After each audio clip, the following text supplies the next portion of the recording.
రాజని కాల్చేటప్పుడు రూదర్ఫోర్డ్ ఎక్కడ కాల్చు అని అంటారు కదా. నాకు కృష్ణ గారి సినిమాలో డైలాగులు గుర్తుంది. అల్లూరి సీతారామరాజు అంటే మనకి సూపర్ స్టార్ కృష్ణకి బాగా గుర్తొస్తారు. నేను ఆ సినిమాని చాలాసార్లు కూడా చూశాను. నాకు కూడా అల్లూరి సీతారామరాజు అంటే ఇష్టం. అల్లూరి సీతారామరాజుని కాల్చేసే ఆయన చంపేసే సన్నివేశంలో డైలాగ్ ఉంటుంది కదా, రూదర్ఫోర్డ్ ఎక్కడ కాల్చు అని అంటాడు కదా ఆయన. ఆ డైలాగ్ గుర్తుందా మీకు? రూదర్ఫోర్డ్ 7 సముద్రాలకు ఆవల ఉన్నటువంటి మిమ్మల్ని తుక్కుగా చేసి మీ దేశానికి పంపించగలను. నువ్వు కాల్చాలంటే అక్కడ కాదురా కనుడా, ఇక్కడ కాల్చు అని ఇక్కడ చూపెడతాడు. చూపెడతాడు. ఓకే, అదే చిన్న డైలాగ్ మీరు అన్నారు, సడన్ గా గుర్తొచ్చింది సార్, అంతే. అది ఇంకా నేను డైలాగ్ వెర్షన్ మర్చిపోయాను. నాకు కూడా బాగా గుర్తుంది డైలాగ్ అది.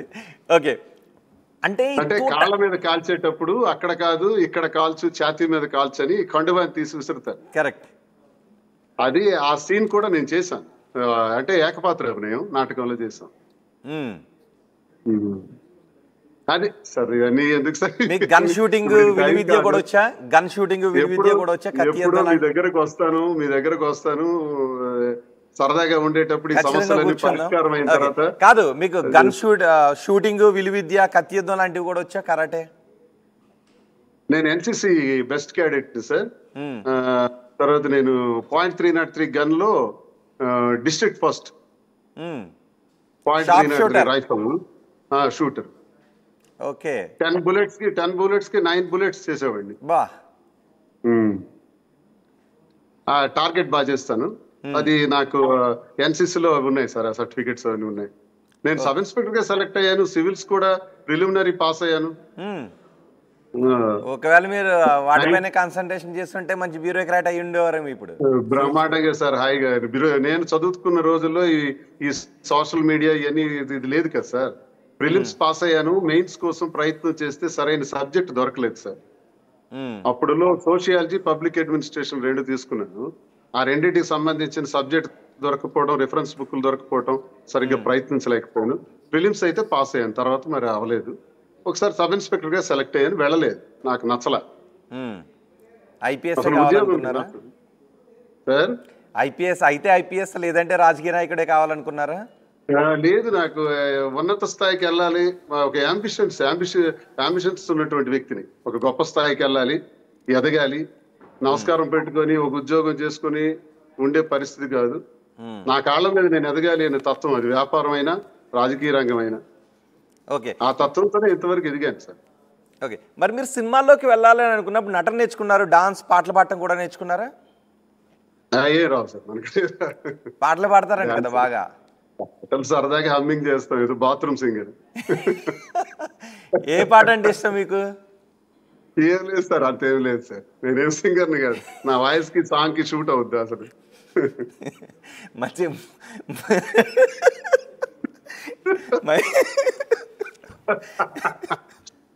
మంచి సింగర్ అంటే కదా మీరు? ఏం లేదు సార్, బాత్రూమ్ సింగర్ చెప్పాను కదా. ఏం కాదండి, స్టూడియో సింగర్ కూడా. ఒక పాట పాడండి చూద్దాం. డైలాగ్ చెప్పారు, పాట కూడా పాడండి. లేదు సార్, అంతేం లేదు సార్, ఊరికే అలా సరదాగా. అవును, మన మాధురి చెప్పిందంట తన రిపోర్ట్ లో, ఇలా పాడతారని కూడా. సరదాగా కారులో ఏదో హమ్మింగ్ చేసుకోవటమే తప్ప నేనేం సింగర్ కాదు, సరదా సార్. లేనిది చెప్పకూడదు కదా, లేని ఆర్ట్ చెప్పలేదు. ఒకవేళ మీరు సినిమాల్లోకి వెళ్ళి ఉండుంటే ఖచ్చితంగా అక్కడ కూడా మీరు మంచి పొజిషన్లో ఉండి ఉండేవారేమో. ఎందుకంటే మీరు ఆ ఫిజిక్ మెయింటైన్ చేస్తున్నారు. మీరు 58 అంటే నమ్మసఖ్యంగా లేదు, ఇప్పటికీ నిజంగా హీరోలైనా కనబడుతున్నారు. దేవుడు దయ సార్. మీరు పాటలు కూడా బాగా పాడతారండి కదా. ఒకసారి మీరు బాత్రూమ్ సింగర్ అయినా?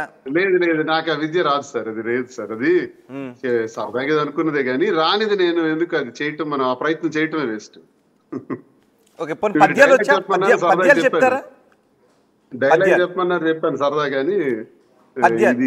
డైలాగ్ ఓకే, పద్యాలు ఇప్పుడు చెప్పా. పద్యాలు సార్, నేను స్టూడియోకి వస్తాను, అన్ని సమస్యలు నాకు పరిష్కారం అయిన తర్వాత వస్తాను. చక్కగా నేను అన్ని ఏమున్నాయో, నాకు విలువ ఆర్ట్స్ ఏమున్నాయో చెప్తాను. ఎందుకు ఎలాగ పాపులర్ అయ్యాం కదా, మంచిగాను చెడ్డగాను ఏదో ఒక రకంగా. మీలో మీరు మంచి ఆర్టిస్ట్ కూడా అని విన్నాం. ఆర్టిస్ట్, నటన అంటే ఇష్టం నాకు, అది ఉంది. సెంటిమెంటల్ రోల్స్ ఇలాంటివన్నీ ఇష్టం. అదే ఒక సెంటిమెంట్ డైలాగ్ చెప్పండి. ఏది అవి అవకాశాలు అనేది అది తలరాత సార్, అదంతా ఈజీ కాదు సార్. ఆ ఫీల్డ్ అనేది ఈజీ కాదు. మనలాంటి వాళ్ళు అక్కడ సెటిల్ అవ్వటం కూడా అంత ఈజీ కాదు. ఎంతో మంది కోటాను కోట్లు మంది టాలెంట్ ఉన్నటువంటి ఆర్టిస్టులు ఉన్నారు. ఎంతమందికో అవకాశాలు లేని మనకెందుకు వస్తాయి? అంత ఈజీ కాదు సార్. అసలు సో ఎవరిని చూసి మీరు సినిమాల్లోకి రావాలనుకున్నారు? ఎవరిని చూసి మీరు సినిమాల్లోకి రావాలనుకున్నారు? ఏ సార్? ఎవరిని చూసి సినిమాల్లో మీకు రావాలనుకున్నారు? మీకు ఇష్టమైన హీరో ఎవరు? నందమూరి తారక రామారావు గారు sir, senior actor, senior NTR. Heroine? Heroine అప్పుడు శ్రీదేవి. ఇప్పుడు ఇప్పుడు అంత టోళ్ళు ఎవరు లేదు. ఇప్పుడు శ్రేయ. శ్రేయ ఇప్పుడు ఎక్కడ కనిపించట్లేదు కదా. కనిపించట్లేదు. ఇప్పుడున్న వాళ్ళు మరి అంతటి నాకు ఇష్టం మరి ఇది లేదు సార్. అప్పట్లో అయితే రామారావు గారు. రామారావు గారు సినిమాలు తీసేటప్పటికే ఆయన రాజకీయాల్లోకి వచ్చేటప్పటికే నేను 10th క్లాస్ సార్. నేను ఓకే. ఆ చిన్నప్పుడు చూసిన ప్రభావం, ఆయన సినిమాలు చాలా అద్భుతమైన సినిమాలు, మంచి మహానటుడు. ఆ రకంగా నాకు ఇష్టం ఆయన అంటే, అంతే. రామారావు గారు ఏదైనా ఒక డైలాగ్ చెప్పగలుగుతారా? అంటే నాకు తోట లాంటి డైలాగ్ వద్దు, సెంటిమెంట్ డైలాగ్ ఏదైనా చెప్పగలుగుతారా?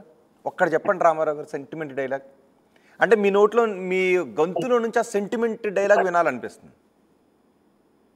రావు గోపాలరావు డైలాగ్ చెప్తాను సార్. రామారావు గారు చెప్పచ్చు కానీ రావు గోపాలరావు చెప్పమంటారు? చెప్పండి.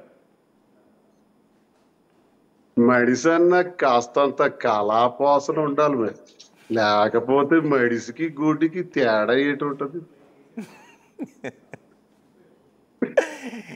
బాగా నాకు సెంటిమెంట్ డైలాగ్ కావాలి. అంటే ఆ వాయిస్ మీరు తగ్గించి మార్చి కొంచెం గద్గద స్వరంతో ఒక సెంటిమెంట్ డైలాగ్. సార్ నేను ఇప్పుడు నాకు మూడ్ లేదు సార్, ప్లీజ్. ఇప్పుడే చెప్పగలుగుతారు. అంటే మీరు మామూలుగా ఉన్నప్పుడు అలా, ఇప్పుడు కొంచెం బాధ ఉందనుకోండి, అప్పుడు ఇంకా సెంటిమెంట్ డైలాగ్ ఇంకొంచెం బాధ వస్తూ ఉంటుంటుంది. ఇప్పుడు రెండు మిక్సప్ అయి ఉన్నాయి కాబట్టి ఒక డైలాగ్ మీరు పెర్ఫెక్ట్గా చెప్పగలుగుతారు. ఎందుకంటే ఎవరైనా సినిమా నాకు కూడా డైరెక్షన్ చేయాలని ఉంది, కుదిరితే సినిమా చేద్దాం. నా స్టోరీ తీయండి. అవునా? ఓకే, ఆ డైలాగ్ ఏదో చెప్పండి. మధ్యతరగతి కుటుంబం నుంచి వచ్చిన వాడు ఎలా ఎదిగాడు, ఆ ఎదిగిన దానిలో వచ్చిన కష్టాలు, ఇవన్నీ ఇందులో చాలా ఉంటాయి. ఓకే, మీరు మధ్యతరగతి కుటుంబం నుంచి వచ్చి కష్టాలు ఫేస్ చేస్తూ ఇలా ఎదిగాను అనే వర్డ్ని ఒక సెంటిమెంట్ డైలాగ్లో చెప్పండి. సార్ ఏ సార్, నాది రాజకీయ జీవితం, నాది సినిమా జీవితం. నేనేమైనా సినిమాల నుంచి వచ్చిన రాజకీయాల్లో ఎంత ఉన్నత స్థాయికి ఎదిగారు? సినిమాల నుంచి వచ్చే ముఖ్యమంత్రులు అయ్యారు, సినిమాల నుంచి వచ్చి ఉప ముఖ్యమంత్రులు అయ్యారు. ఎందుకు లేదు సార్? ఒక సెంటిమెంట్ డైలాగ్ చెప్పండి. అంటే మీ లైఫ్, మీ జీవితాన్నే తీసుకొని దాన్ని ఒక 2 లైన్లో డైలాగులో చెప్పాలంటే అలా చెప్తారు. మీరు అనుభవించిన బాధ కావచ్చు, ఏదైనా మీరు అనుభవించిన బాధనే ఒక 2 సెంటిమెంట్గా చెప్పాలి అంటే. జీవితంలో ఉన్నత స్థితికి ఎదగాలని ఆశించాను, కానీ అభాసపాలయ్యాను. ఇక్కడ కూడా కొంచెం బేస్ వచ్చింది, ఇంకొంచెం